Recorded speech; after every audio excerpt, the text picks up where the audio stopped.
Le Grand Matin Sud Radio, 7h-9h, Patrick Roger.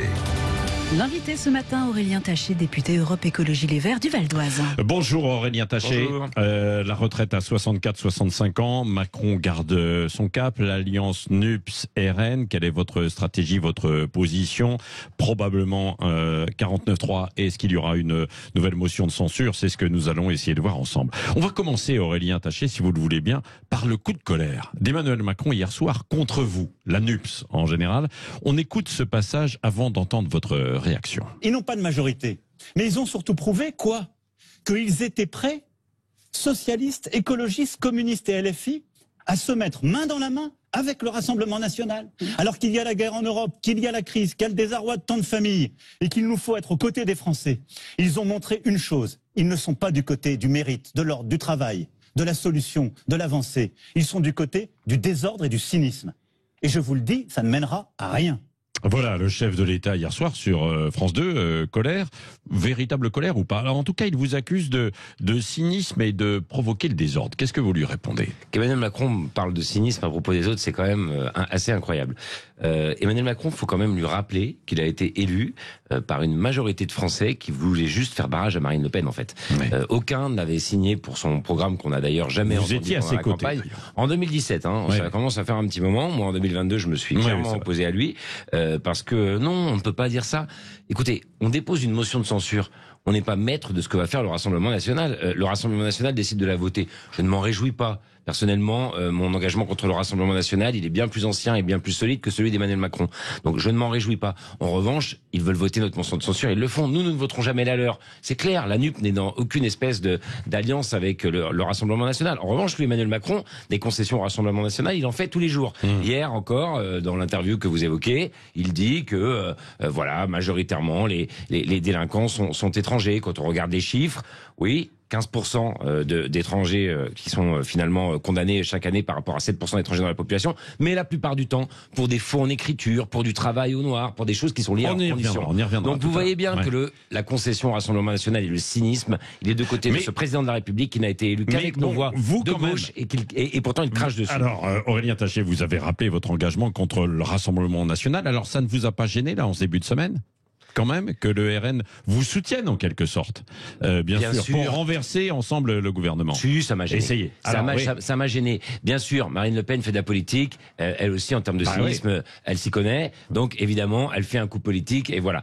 Maintenant, moi, je suis très au clair. Je ne voterai jamais une motion de censure qui vient du Rassemblement national. Je ne me réjouirai jamais. Non, mais d'accord, mais on a bien compris. Mais une motion de censure qui est déposée par la NUPS et qui est soutenue par le Rassemblement national, là, vous y allez quand même.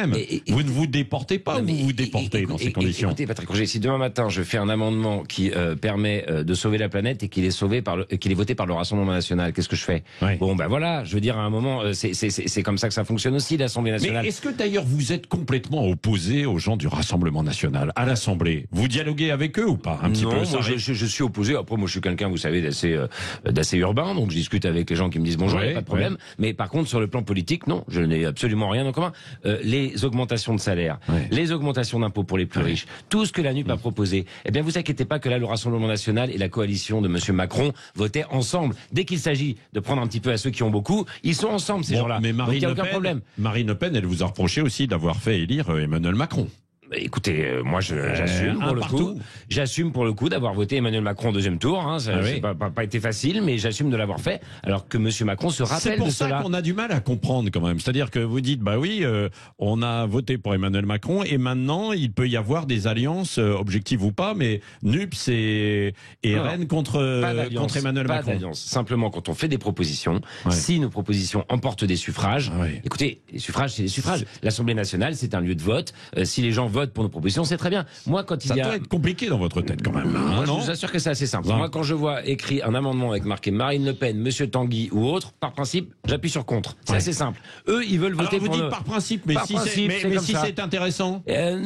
Pour le coup, je ne m'applique pas moi au Rassemblement national, parce que je me moque de ce qu'ils font. C'est-à-dire que moi, s'ils votent pour mes amendements, c'est très bien. Moi, je ne vote pas pour les leurs, parce que justement, je fais la différence entre le Rassemblement national et le reste. C'est ce qui m'a conduit à voter Macron au deuxième tour à contre-cœur. Oui. Aurélien Taché, est-ce qu'il y aura une nouvelle motion de censure sur le 49.3 d'hier soir? probable qu'il y en ait une, puisqu'on voit bien qu'on est dans un moment politique assez compliqué où finalement le gouvernement nous fait des 49.3 à répétition sans même laisser le temps du débat. Parce que je voudrais rappeler là aussi, on dit toujours le 49.3 ce n'est pas nouveau. Bon, d'abord il y a très peu de gouvernements qui l'ont utilisé contre leur propre majorité. Le seul qui l'a fait un peu à l'époque parce qu'il n'y avait pas de majorité, c'était Rocard. Mais Rocard il laissait le temps du débat. Le texte était discuté jusqu'à la fin et il reprenait les amendements de l'opposition. Là on a Elisabeth Borne qui arrive au bout de même pas 2 heures de discussion sur la sécurité sociale et qui nous fait un 49.3. Donc probablement qu'il y aura une motion de censure. Ah oui, probablement. Oui, c'est-à-dire vous êtes tous d'accord chez les écolos on va en rediscuter. Moi, à titre personnel, et chez les écologistes, c'est vrai que certaines personnes pensent cela aussi. On se pose la question de savoir combien de fois il faudra faire des motions de censure. Est-ce qu'il en faudra à chaque 49.3 ? Peut-être pas. Là, on est encore dans un moment de cristallisation politique où les Français doivent comprendre ce qu'il se passe.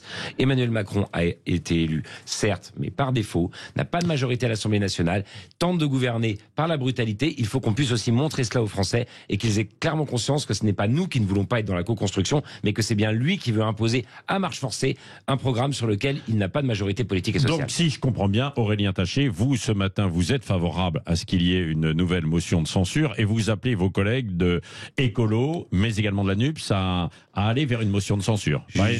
Disons clairement les choses. Oui, j'y suis plutôt favorable parce que je pense qu'encore une fois, on a besoin de montrer aux Français ce qui se passe. Le cynisme est du côté de ce président de la République qui refuse systématiquement de prendre les propositions finalement de cette Assemblée qui est plurielle. La NUP compte 150 députés.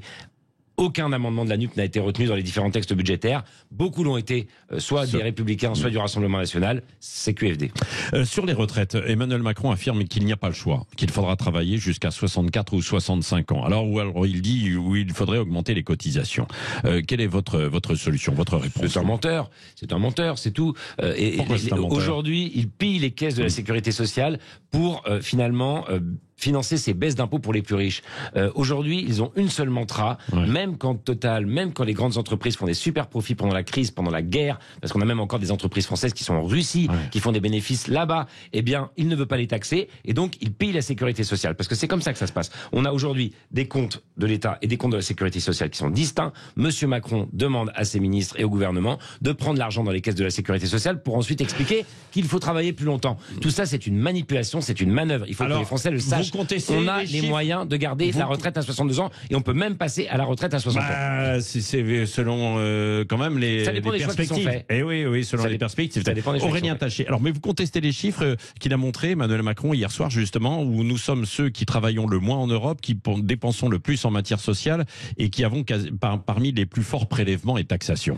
Non, mais écoutez. Et ça, ce sont des chiffres, c'est factuel quand même. Très, très bien. Il y a aussi des gens qui gagnent de plus en plus d'argent en France. Il y a aussi des gens qui sont finalement dans ces super profits que j'évoquais à l'instant et qui ne sont pas taxés. Moi, je vais vous dire, Patrick Roger, je suis très content que les gens gagnent de l'argent, mais si les gens gagnent de plus en plus d'argent, ils seront de plus en plus taxés. C'est comme ça qu'on financera nos professeurs, c'est comme ça qu'on financera nos policiers, c'est comme ça qu'on financera nos hôpitaux. Il n'y a pas d'autre solution en fait. Donc à un moment, c'est un choix de société là aussi. Moi, je veux bien qu'on dise qu'on baisse tout, qu'on rase gratis, mais à ce moment-là, faut pas se plaindre quand l'hôpital fonctionne pas, faut pas se plaindre quand les policiers n'arrivent pas assez vite, faut pas se plaindre quand les professeurs sont absents à l'école. Les médecins retraités incités à exercer ensuite. Ça, vous y êtes favorable? C'est ce qu'il a annoncé également. Moi, je en disant qu'il y a des gros problèmes. Sinon, on manquera de médecins. C'est vrai qu'il y a une pénurie de médecins. Là-dessus, c'est vrai. Mais pourquoi n'ont-ils pas supprimé ce fameux numerus clausus ? Pourquoi on rationne les étudiants en première année de médecine chaque année ? Il a été revu, et ça a été revu. Très à la marge. Je peux vous assurer, pour discuter parfois avec des étudiants en médecine, que même eux, ils sont pas prêts de revoter pour Emmanuel Macron. Oui, mais des étudiants en médecine qui ne veulent plus forcément être médecins généralistes aussi, qui veulent aller vers des spécialités aujourd'hui. Non, mais qu'il y ait des efforts qui soient demandés. On a des déserts médicaux. Non, mais il faut voir les choses en face. Je suis élu à Cergy, on manque de médecins, il faut trouver des solutions. Mais qu'on supprime ce numerus clausus une bonne fois pour toutes. Pourquoi il ne le fait pas, monsieur Macron ? Il faut lui poser la question. Certainement parce que là aussi, il préfère défendre certaines corporations que d'autres. D'une façon générale, en dehors de ces quelques mesures, Aurélien Taché, vous qui connaissez bien le président de la République, puisque vous aviez fait la première campagne avec lui. J'ai cru le connaître. Oui, vous avez cru le connaître. Pourquoi ? Parce qu'on ne peut jamais connaître le président de la République, c'est ça ? C'est un personnage, en tout cas, pour monsieur Macron, qui est véritablement ambigu. Je veux dire, je pensais qu'en 2017, c'était un jeune président qui avait envie de faire bouger la France dans le bon sens. Finalement, ses recettes sont des recettes vues et revues. Il n'a qu'une obsession, c'est protéger la rente, le capital. Donc oui, j'ai cru le connaître. Maintenant, non, mais ce que je voulais vous poser comme question, Aurélien Taché, c'est est-ce qu'il peut relancer son quinquennat qui ne fait que de démarrer là, justement ? J'ai du mal à le croire. j'ai espéré quand il a été réélu en 2022 et que nous avons eu donc ce fort score de la NUP et qu'il y avait une assemblée plurielle, qu'il allait revisiter sa manière de faire, qu'il allait vraiment sa fameuse révolution démocratique. C'est pour ça que je l'avais rejoint en 2017, la mettre en œuvre. Il n'est pas du tout dans cette optique-là aujourd'hui. Donc moi, je vois mal comment il s'en sort. Ouais. On voit qu'aujourd'hui, son maître à penser, c'est Monsieur Sarkozy. Il a fait hier dans son émission le clin d'œil que Monsieur Sarkozy lui avait demandé de faire dans le journal du dimanche à finalement les Républicains. Voilà, on voit où il va, on sait où il va. Il veut c'est la droite française. La droite. Oui. Voilà, il veut devenir le nouveau leader de la droite française. Grand bien lui fasse. En face, il y a la gauche et aujourd'hui, un président de droite comme ça qui met l'extrême droite et la gauche, parce que nous on est la gauche, c'est tout, on n'est rien d'autre, sur le même plan, c'est d'un cynisme et d'un niveau d'analyse politique qui moi me désole un petit peu. Même Sarkozy aurait fait mieux. Oui, l'Assemblée nationale peut tenir comme ça 5 ans. On verra. Je pense que les Républicains vont effectivement soutenir Monsieur Macron pendant un certain temps. Puis la présidentielle approchera. On verra s'ils décident d'en faire leur candidat ou en tout cas de rejoindre le camp de Macron ou de présenter quelqu'un d'autre. À l'Assemblée nationale, il y aura justement un débat probablement sur l'immigration. Il faut ce débat. Il faut l'ouvrir. Oui, moi j'ai aucun problème à débattre. J'ai aucun problème à démontrer que finalement les immigrés rapportent plus qu'ils ne coûtent à l'économie française. J'ai aucun problème à dire que quand on Alors ça, c'est ce que contestent certains. Mais d'accord. Bon, mais il faut un débat. D'autres le démontrent aussi. Donc j'ai aucun problème à dire que quand quelqu'un est persécuté dans son pays, il a le droit à l'asile en France. Et puis je n'ai pas de problème non plus à dire que parfois il faut aussi pouvoir ramener certaines personnes chez elles. Il y a aucun problème. Mais on n'y arrive pas. On y arrive difficilement. Donc c'est pour ça que quand j'entends 5%, enfin, vous l'avez vu, on va pas faire le débat. Non mais je suis bien d'accord, mais il faut que le pays d'origine accepte le départ. Donc vous voyez que c'est compliqué cette affaire. Dites-moi un mot quand même aussi d'Europe Écologie Les Verts. Là. Oui. Il y a 2 lignes, hein, c'est ça, Rousseau-Jadot. Sandrine Rousseau, elle veut que ce soit plus radical. Quelle est votre position, vous ? Écoutez, je ne sais pas s'il faut poser le débat comme ça. Bon, d'abord, je rejoins Europe Écologie Les Verts ces jours-ci. Bon, j'en suis très heureux.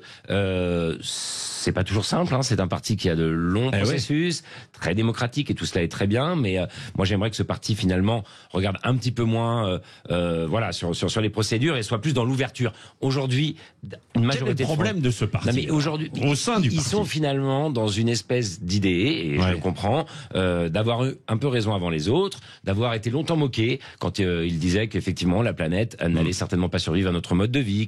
Finalement, ils ont un petit peu ce réflexe-là de protection, de recroquevillement, et il faut sortir de ça. Moi, je rejoins ce parti pour dire aujourd'hui l'écologie, c'est pour tout le monde. C'est effectivement pour celui qui fait son barbecue aussi. C'est pour les classes populaires. Vous n'êtes pas contre le barbecue? Non, moi je ne suis pas du tout contre ça. Donc vous êtes moins Sandrine Rousseau. Et moi plus je veux une écologie populaire qui apporte des solutions. Moi, quand les gens à Cergy me disent le RER ne fonctionne pas, je peux pas prendre ma voiture, comment je vais faire, monsieur le député? Voilà, je dois pouvoir leur apporter des réponses. Les Allemands, quand ils mettent le ticket de train à 9 € pour tout le monde, ça c'est écolo, c'est populaire, ça plaît, ça rassemble. Voilà pourquoi je rejoins les Allemands qui étaient contre le nucléaire, ils relancent les centrales à charbon. C'est pas forcément toujours le bon exemple. Non, mais on est dans un moment qui évidemment avec la guerre oblige parfois à des choses un peu contre nature, à des choses un peu contre nature. Il faut penser à tout. Mais la guerre est un moment exceptionnel qu'on espère vite refermer. Et d'ailleurs, j'apporte mon soutien aux résistants ukrainiens qui courageusement continuent de combattre. Merci Aurélien Taché, député Europe Écologie Les Verts du Val d'Oise, qui était l'invité ce matin de Sud Radio.